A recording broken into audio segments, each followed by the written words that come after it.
that Justin Baldoni is harassing her. She was playing the young version of Blake. Isabela, I don't understand what you're doing here and throwing and just supporting this Justin's her harasser narrative, and now you're doubling down. This is such a bad move. Isabela Ferrer's courtroom stance has sparked questions. Was it a lie, or just another Hollywood power struggle? Records reveal her praising Justin Baldoni in texts, describing him as safe and wonderful. Yet, Blake Lively's camp now portrays her as complicit in misconduct, creating a puzzling contradiction. How did Ferrer shift from admiring his safety to opposing him in court? That twist has left observers stunned. In a moment, I'll reveal the filing that turns the entire narrative upside down. Just do the right thing and tell what happened.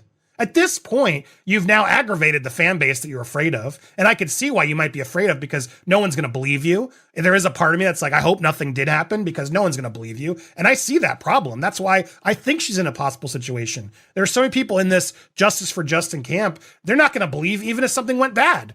Now, I don't think anything went bad. I don't think it's possible anything went bad that was so deemed of all this to blow up the way it did. But there is a version of this where she may have actually, looked back and go, you know what? I wish he hadn't have said that. Or, I didn't like that. Does that mean she wanted to drag this into the lawsuit like Blake did? Hell no. So I can see why she might be conflicted potentially. But did you tell Justin you were uncomfortable? That's the other problem. Just like Blake didn't mention it during the dance sequence, if she really was. Communication is key.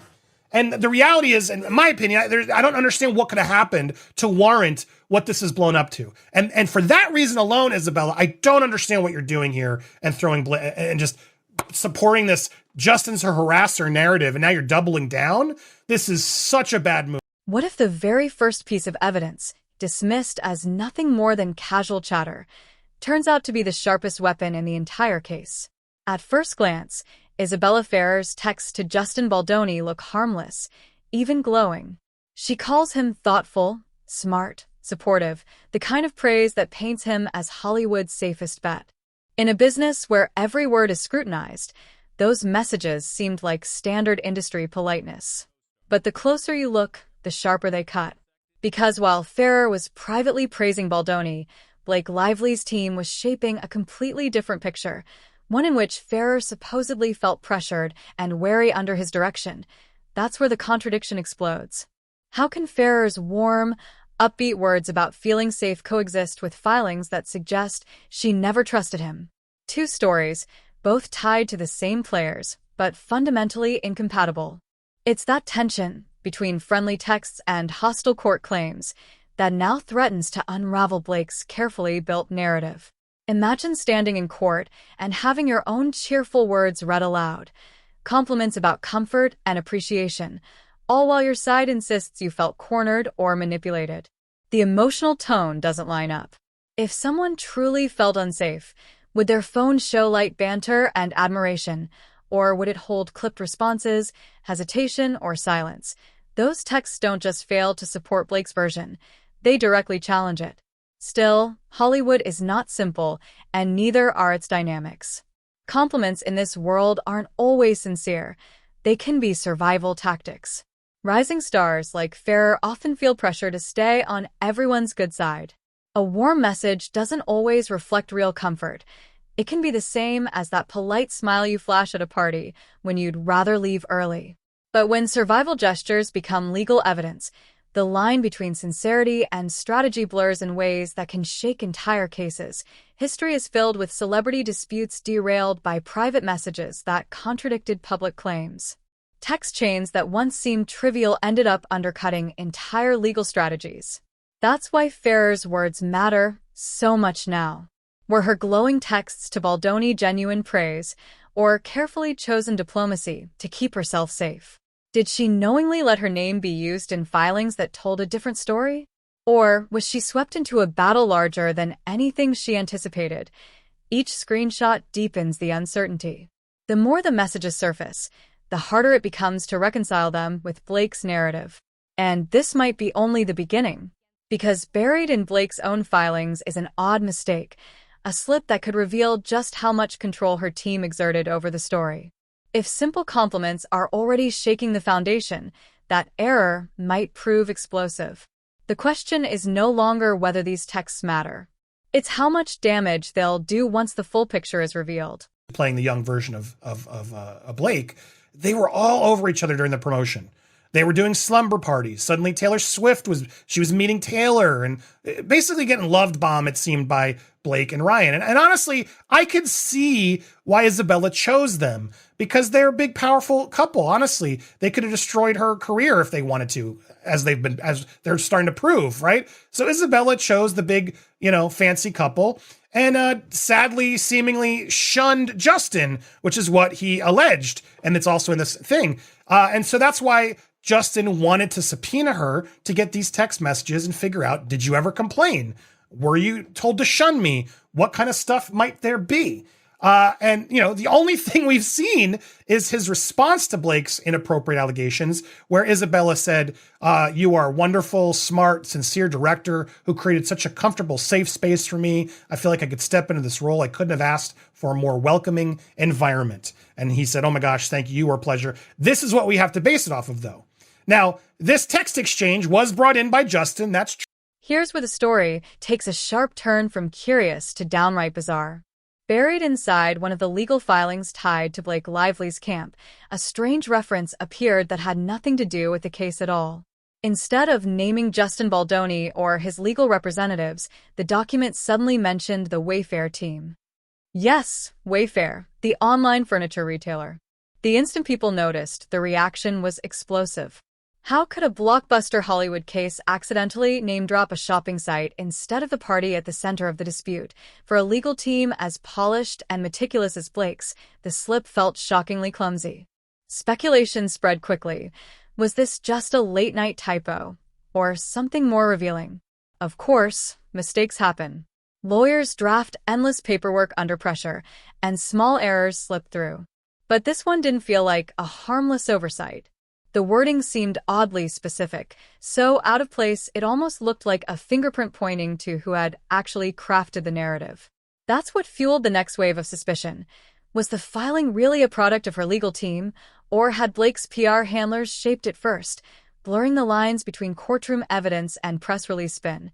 Fans and insiders on social media wasted no time weighing in. Many flagged the slip as suspicious, arguing that it read less like a legal document and more like a recycled line from Hollywood publicity material. And the thing is, there's precedent for this. In past celebrity showdowns, strange phrases in filings often tipped off observers about who was behind the storytelling. Language that sounded tabloid-ready instead of legally precise rarely turned out to be accidental. Instead, it usually revealed that publicists were steering the narrative, even inside supposedly airtight documents. That's why the Wayfair mention matters. On the surface, it's a typo. But beneath that, it acts almost like evidence in itself. Instead of weakening Baldoni's side, it pointed attention back at Blake's camp, almost like snapping a selfie while accusing someone else of vanity. In gossip terms, it was the equivalent of leaking your own text chain while trying to prove you'd been ghosted. The attempt to control the story became visible, and once people saw the seams, they couldn't unsee them. What began as a bizarre clerical error started to look like a calculated maneuver that misfired badly.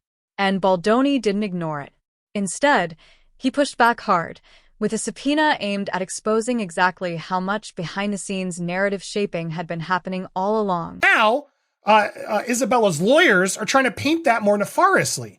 They're saying that but at this point, they're calling it the Baldoni team, even though it's the Wayfair team. They're doing that on purpose. There's so many fingerprints here from Blake Lively. It's so obvious from my perspective. Ron's as well, and others I'm going to show you. But this is seemingly written by Blake's team because it's so anti-Justin in a way. That's just we've never heard this from her. And at first when I read this, I was kind of like, well, wait, what does this mean? But let's break down some of the problems that Isabela is now going to face. Because look, she's trying to make it clear that now, not then, Baldoni has tried to manipulate, threaten, control, and otherwise act inappropriately towards Miss Ferreira. Because of the subpoena? Because of the subpoena and because of an indemnification clause, which we're going to get to in a second. But this is absolutely bonkers. Now, as we get to this, I want to throw this first point in too. She makes it clear, look, I was on this film for 4 days. I didn't get paid a lot. I wasn't involved with a lot of this, but now I'm being pulled in by Baldoni. Well, you actually were pulled in by Blake. Let's just make sure that's correct. I'm going to correct it every time. The complaint that Baldoni filed in response to Lively, not against her, in response to Lively, makes 4 direct references, including a few text messages. Some, not surprisingly, some of the text messages she sent to Baldoni were very positive. Well, why is that not surprising? Because he's a good guy. Included the types of comments one would expect from a young actress to make to the director and producer of her first feature film. So this is typical for her to lie? Is that what you're saying? And all actresses lie? I don't know, man. If I didn't have a safe time on a set, I don't think I would want to text that director how safe of an experience I had. Now, I may say, thanks so much for the experience. I had a great time. I might do something like that, but to be so specific here. Why would Justin Baldoni push so aggressively for more of Isabela Ferrer's texts if the ones already public painted him as supportive, safe, even admired? That was the question on everyone's mind when news of his subpoena broke. After all, a subpoena isn't casual. It's not a polite request for cooperation. It's a binding legal order, a demand that forces specific materials into the open. In this case, Baldoni wanted Ferrer's private communications. Not just a handful of glowing praise, but every message, every exchange, every potential clue hiding inside her phone on the surface. It looked like a counterpunch aimed directly at Blake Lively's carefully built storyline. If Ferrer's filings suggested she felt hesitant, pressured, or uncomfortable, then laying her entire unedited text history before a judge could obliterate that framing. Cherry-picking a few positive lines is one thing, but exposing the raw, unfiltered reality, hundreds of conversations spanning months, was another. That kind of evidence doesn't bend easily. It either reinforces the story or tears it apart, and subpoenas carry collateral damage. They don't just drag one person into court. They sweep in everyone connected through calls or texts. Suddenly, private chats risk becoming public exhibits. For Ferrer, that shift was terrifying. Compliance wasn't optional. Ignoring a subpoena meant risking contempt of court, which could lead to fines, sanctions, or even being forced to testify under oath. For a young actress still carving out her career, the stakes couldn't be higher. In Hollywood, reputation matters as much as talent, and refusing to cooperate doesn't just irritate judges, it brands you as evasive. Once the industry whispers that you're difficult or hiding something, casting opportunities dry up before you can explain yourself. That's the brutal dilemma facing Ferrer. Cooperating fully risks exposing texts that suggest she wasn't entirely truthful about her comfort level, or worse, that she was being coached or influenced by someone else's camp. Resisting risks, making her look like she's shielding Blake and Ryan's influence, locking her into the role of accessory in a war she never asked for. Either way, she's trapped in a chess game scripted by others, with her own image on the line. This is why speculation sharpened. What if Baldoni believed the unseen text didn't just portray him positively, but also revealed pressure from Blake's circle to stick to one narrative? In that light, the subpoena wasn't merely self-protection. It became a weapon, a way to expose manipulation, to force Blake's team into defensive spins. Instead of relying on vague filings and carefully worded leaks, the court could soon be staring at first-hand proof of whether Ferrer was swayed, threatened, or simply conflicted. The subpoena shifted from standard procedure to hammer blow. It challenged the version of events Blake's side had been working to preserve. And in Hollywood's high-stakes legal battles, aggressive tactics like this almost always conceal another layer. Quiet contractual maneuvers and timing tricks that shape outcomes long before the public realizes what's really happening. Text to craft a narrative that Miss Ferrer spent substantial time with Lively during the promotion, and that she felt compelled to shun Baldoni in repudiation of her warm words. The complaint made no other allegations that directly referenced her. Well, that's enough, though. There's enough allegations here, and Blake has subpoenaed you. So technically, why don't you just reply to the subpoena? Why didn't she just reply to the subpoena? That's the big question here. It's very strange that she didn't just, respond to the subpoena. Well, the reason she didn't respond to the subpoena is because of an indemnity clause. Now, this indemnity clause is part of her contract agreement. This provision basically says, all expenses should be covered, reasonable otherwise, suffered or incurred by the artist arising in connection with the development, production, or exploitation of the picture, and all ancillary rights related to there.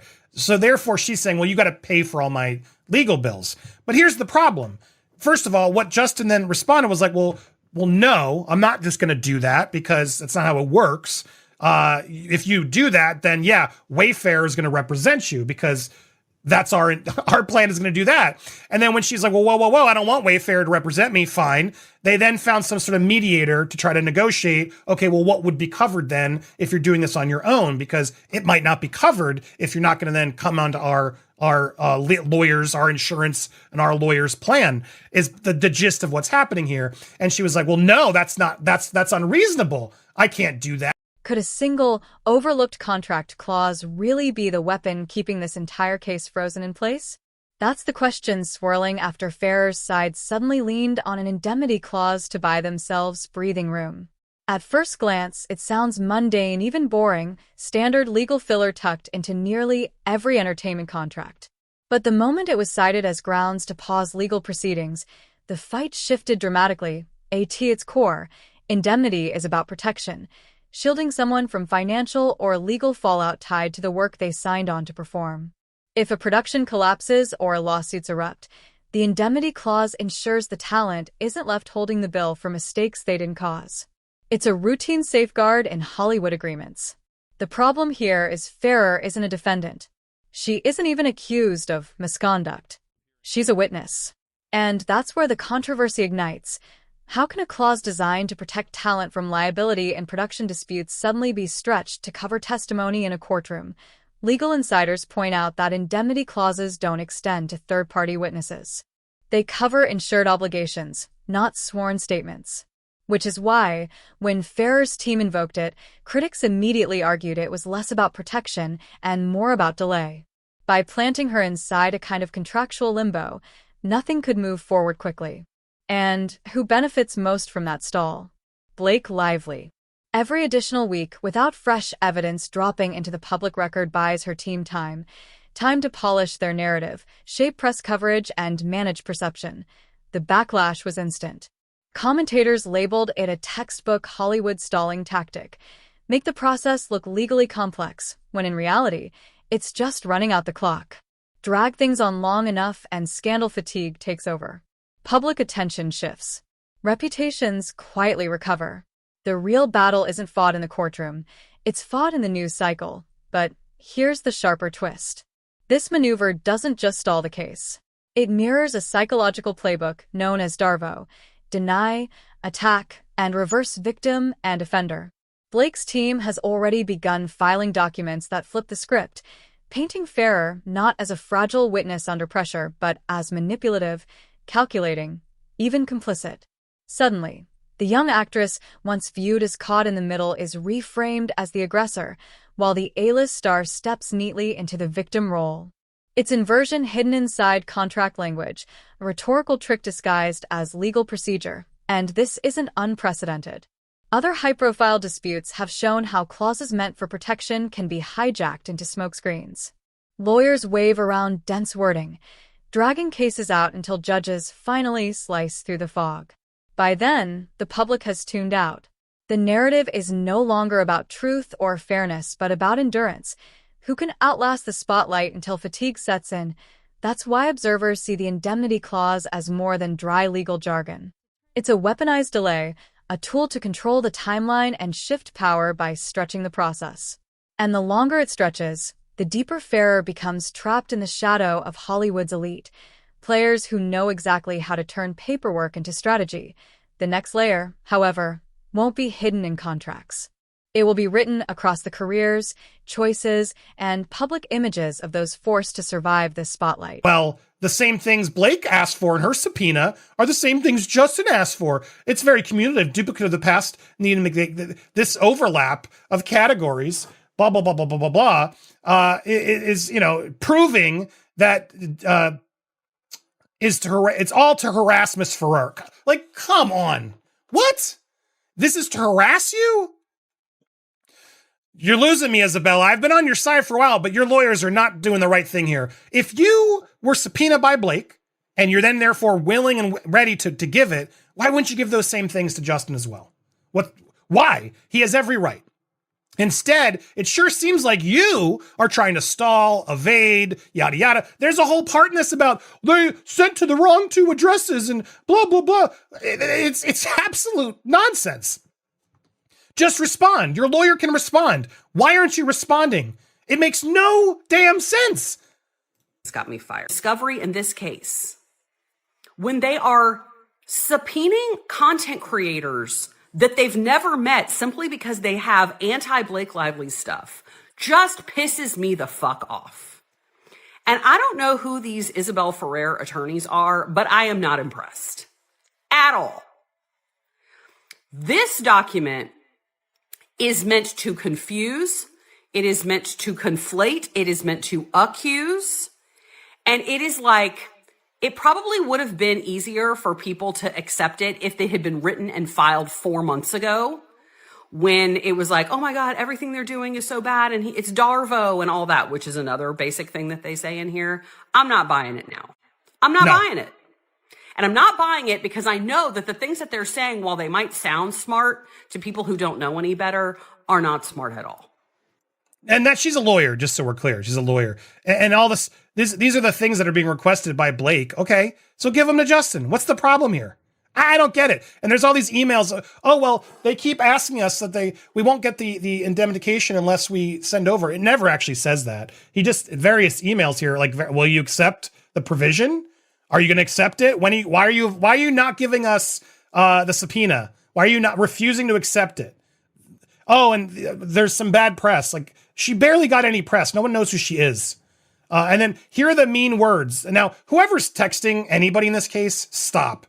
There's a fan who's out there trying to, like, please get, unless you're actively in this case or being subpoenaed, go away and don't bother people. It's not helping. It only hurts the cause, in my opinion. And anybody who's sending these, you look dumb. You look dumb. Whether you're right or I agree with it, doesn't matter. Leave people alone. Now they're going to be used against you. Now, all that said, it's not even that bad.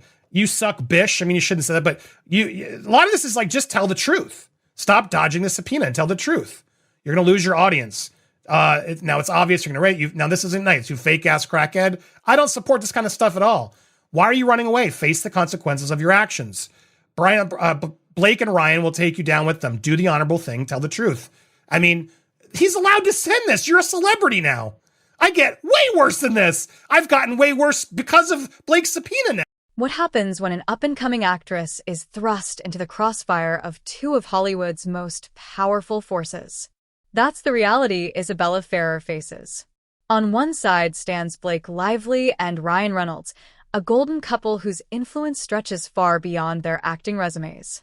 They own production companies, hold brand partnerships across industries, and maintain friendships with studio heads who can greenlight projects with a single call.